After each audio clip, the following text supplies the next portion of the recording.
ಆ thought of the day ಹೇಳೋಕ್ಕಿಂತ ಮುಂಚೆ ಅದಕ್ಕೆ ಒಂದು ಸ್ವಲ್ಪ ಹಿನ್ನೆಲೆ ಹೇಳಿ ಥಾಟ್ ಆಫ್ ದ ಡೇ ಹೇಳ್ತೀನಿ. ರಾಮಾಯಣದಲ್ಲಿ ಬರ್ತಕ್ಕಂಥ ಒಂದು ಘಟನೆ ಏನಪ್ಪ ಅಂತಂದ್ರೆ, ರಾಮ ಮತ್ತು ಲಕ್ಷ್ಮಣ ಸೀತೆ ವನವಾಸಕ್ಕೆ ಬಂದಿರ್ತಾರೆ. ವನವಾಸ ಸಮಯದಾಗ ಹಂಪಿ ಹತ್ರ ಮಾಲ್ಯವಂತ ಪರ್ವತ ಅಂತ ಹಂಪಿ ಬೇಕು, ಮಾತಂಗ ಋಷಿಗಳು ಅಲ್ಲಿ ತಪಸ್ಸು ಮಾಡ್ತಕ್ಕಂಥ ಜಾಗ. ಶಬರಿ ಅಲ್ಲಿ ಇರ್ತಾಳೆ. ಶಬರಿ ಮಾತೆ ನಮ್ಮೆಲ್ಲರಿಗೂ ಗೊತ್ತು.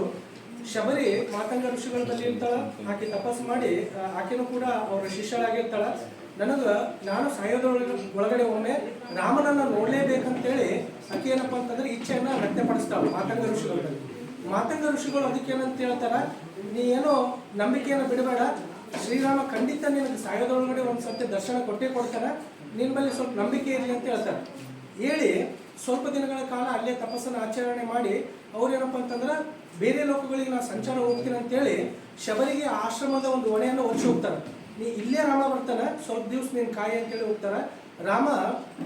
ರಾವಣ ಯಾವಾಗ ಸೀತೆಯನ್ನು ಅಪಹರಣ ಮಾಡ್ತಾನ, ಅವಾಗೇನಪ್ಪ ಅಂತಂತಂದ್ರೆ ರಾಮ ಮತ್ತು ಲಕ್ಷ್ಮಣರು ಹಂಪೆ ಕಡೆಗೆ ಬರ್ತಾರೆ. ನಮಗೆಲ್ಲ ಗೊತ್ತು, ವಾಲಿ ಸುಗ್ರೀವರ ಒಂದು ಸಹಾಯವನ್ನು ತಗೊಂಡು ಅಲ್ಲೇ ಒಂದು ಕಪಿಗಳ ಸೈನ್ಯವನ್ನು ಕಟ್ಟಿ ಮುಂದೆ ಶ್ರೀಲಂಕಾಕ್ಕೆ ಹೋಗ್ತಾರೆ.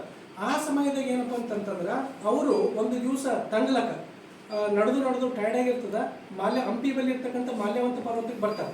ಬರೋಣನೆ ಅವಾಗ ಗೊತ್ತಿರಲಿಲ್ಲ ಶಬರಿಗೂ ರಾಮ ಲಕ್ಷ್ಮಣ ಇವರೇ ಅಂತ ಗೊತ್ತಿರಲಿಲ್ಲ, ಯಾಕಂದ್ರೆ ಬೇರೆ ವೇಷದಾಗ ಇರ್ತಾರ. ರಾಮ ನಮ್ಗೆ ಗೊತ್ತು, ದೊಡ್ಡ ರಾಜ. ಬರೋಣನೆ ಆ ಆಶ್ರಮಕ್ಕೆ ಬರೋಣನೆ ನೋಡ್ತಾಳೆ ಶಬರಿ, ಯಾರೋ ಇಬ್ಬರು ದಾರಿ ಹೋಗ್ರು ಬಂದಾರ, ದಣದಿರಬೇಕು, ಅವ್ರಿಗೆ ನಾವು ಏನಾದರೂ ಇದು ಮಾಡ್ಬೇಕಂತೇಳಿ ಕೂಡ್ರಿ ಅಂತ ಹೇಳ್ತಾಳೆ. ಕೂಡ್ರಿ, ಸ್ವಲ್ಪ ದಾಳಿ ಮಾಡಿಸ್ಕೊಡ್ರಿ ಅಂತ ಹೇಳ್ತಾಳೆ. ಅವಾಗ ಶಬರಿಗೆ ಆ ಒಂದು ರಾಮನ ಪಾದಸ್ಪರ್ಶ, ಆ ಒಂದು ಆತನ ಆ ಇರುವಿಕೆಗೆ ಗೊತ್ತಾಗ್ಬಿಡ್ತದ. ಇಲ್ಲಿ ಬಂದಿರೋರು ಸಾಕ್ಷಾತ್ ನನ್ನ ರಾಮನೇ ಅಂತೇಳಿ ಆಕೆಗೆ ಒಂದು ಮನಸ್ಸು ಹೇಳ್ತಿರ್ತದೆ. ಆಕೆ ಏನು ಮಾಡ್ತಾಳಪ್ಪ ಅಂತಂದ್ರೆ ಅಲ್ಲಿ ಕೊಳದಲ್ಲಿರ್ತಕ್ಕಂಥ ನೀರು ತಂದು ಕೊಡ್ತಾಳೆ. ಫಸ್ಟ್ ನೀರು ಕುಡಿದು ದಣಿ ಮಾಡಿಸ್ಕೊಳ್ಳಿ ಅಂತ. ಆಮೇಲೆ ಅಲ್ಲೇ ಬಾಳೆಹಣ್ಣು ಗಿಡ ಇರ್ತದೆ. ಇದ್ರ ಸುತ್ತ ಬಹಳಷ್ಟು ಗಿಡಗಳಿರ್ತಾವ. ಬಾಳೆಹಣ್ಣ ಹರ್ಕೊಂಡ್ ಬರ್ತಾಳೆ. ಬಾಳೆಹಣ್ಣ ಹರ್ಕೊಂಡು ಬಂದು ಅದನ್ನ ಏನ್ ಮಾಡ್ತಾಳ, ಫಸ್ಟ್ ತಾನು ಕಚ್ಚಿ ತಿಂತಾಳೆ. ಫಸ್ಟ್ ಕಚ್ತಾಳ, ಕಚ್ಚಿ ಅದನ್ನ ರಾಮ ಕೊಡ್ತಾಳೆ. ಕಚ್ಚಿ ನೋಡೋದು, ರಾಮ ಕೊಡೋದು. ಅದನ್ನ ರಾಮ ಖುಷಿಯಿಂದ ನಗ್ನಗ್ತಾ ತಿಂತಿರ್ತಾನೆ.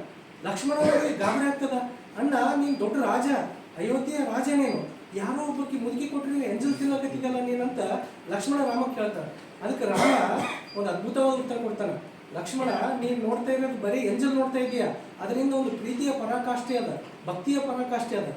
ಶಬರಿ ಅಕ್ಕಿ ತಾನೇ ಯಾಕೆ ಕಚ್ಚಾಡ್ತಾಳಪ್ಪ ಅಂದ್ರೆ ಅದ್ರೊಳಗೆ ಹುಳ ಆದ ಇಲ್ಲ. ಫಸ್ಟ್ ನಾವು ಬಾಳೆಹಣ್ಣು ತಿನ್ನೋದ್ನಾಗ ಹುಳ ಇರ್ತಾವ ನೋಡ್ರಿ, ಹುಳ ಆದ ಇಲ್ಲ ಹುಳಿ ಆದ, ಅವೆರಡನ್ನೂ ಟೆಸ್ಟ್ ಮಾಡಕತ್ತಾಳಕಿ.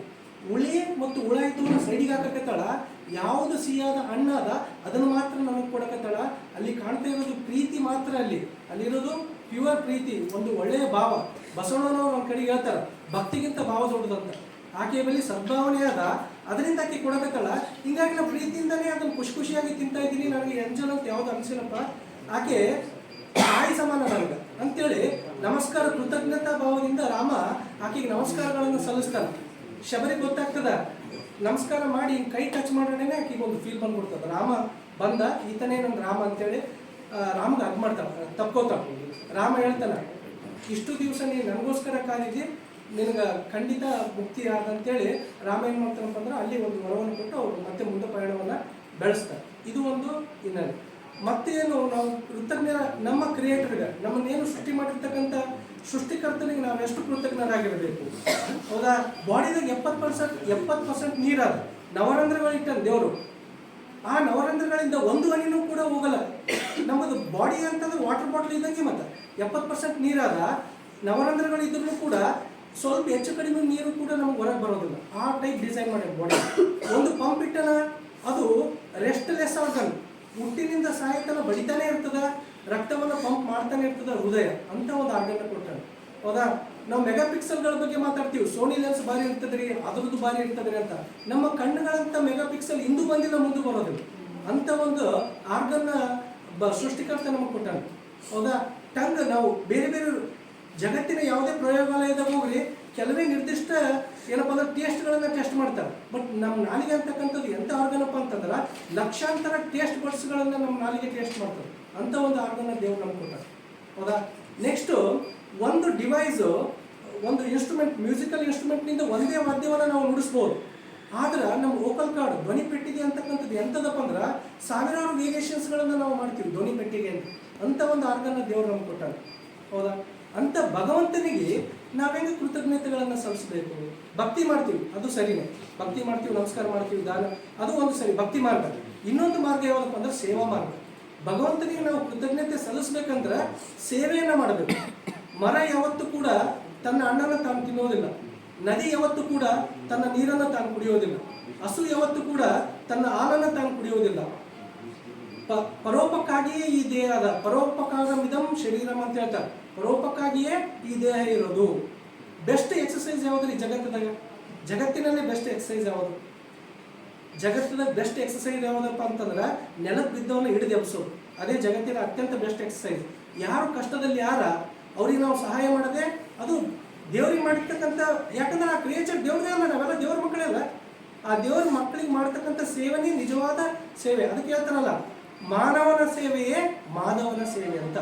ನಾವು ಈ ರೀತಿಯಾಗಿ ಜ್ಞಾನಯೋಗ, ಕರ್ಮಯೋಗ ಮತ್ತೆ ಯಾವುದಪ್ಪ ರಾಜಯೋಗದ ಮುಖಾಂತರ ಹೋಗಿದ್ದೆ ಆದ್ರೆ ದೇವರು ನಮ್ಗೆ ಕಳಿಸಿದ್ಕೂ ಖುಷಿ ಪಡ್ತಾನೆ ಭಗವಂತ. ಸೃಷ್ಟಿಕರ್ತಕ್ಕೆ ನಾವು ಅವಾಗೇ ನಿಜವಾದ ಕೃತಜ್ಞತೆಯನ್ನು ಸಲ್ಲಿಸಿದಂಗೆ. ಕನ್ನಡದ ಒಂದು ಗಾದೆ ಅದ, ಏನಪ್ಪಾ ಅಂತಂದ್ರೆ ಆಪತ್ತಿಗಾದವನೇ ನೆಂಟ ಅಂತ.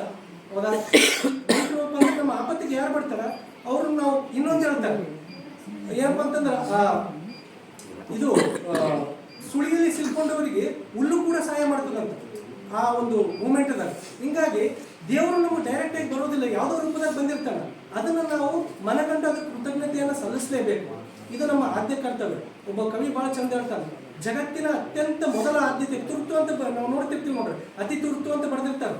ಅತಿ ತುರ್ತು ಕೆಲಸ ಯಾವುದಪ್ಪ ಅಂತಂದ್ರೆ ಕೃತಜ್ಞತೆಗಳನ್ನು ಸಲ್ಲಿಸೋದು. ಜಗತ್ತಿನ ಮೊದಲ ಅತಿ ತುರ್ತು ಕೆಲಸ ಯಾವುದಪ್ಪ ಅಂದ್ರೆ ಕೃತಜ್ಞತೆಯನ್ನು ಹೇಳೋದು. ಸೊ ಇವತ್ತಿನ ನಮ್ಮ ಥಾಟ್ ಆಫ್ ದ ಡೇ ಏನಪ್ಪ ಅಂತಂದ್ರೆ develop the attitude of gratitude. ಕೃತಜ್ಞತಾ ಮನೋಭಾವನೆಯನ್ನು ಬೆಳೆಸಿಕೊಳ್ಳಬೇಕು. ಇಲ್ಲಿವರೆಗೆ ನನಗೆ ಈ ಅವಕಾಶ ಮಾಡಿಕೊಟ್ಟಿರ್ತಕ್ಕಂಥ ನಮ್ಮ ಕ್ಯಾನ್ವಾ ತಂಡಕ್ಕೆ ಕೃತಜ್ಞತೆಗಳನ್ನು ಸಲ್ಲಿಸಿ ನನ್ನ ಮಾತನ್ನು ಮುಗಿಸ್ತಾ ಇದ್ದೇನೆ. ನಮಸ್ಕಾರ.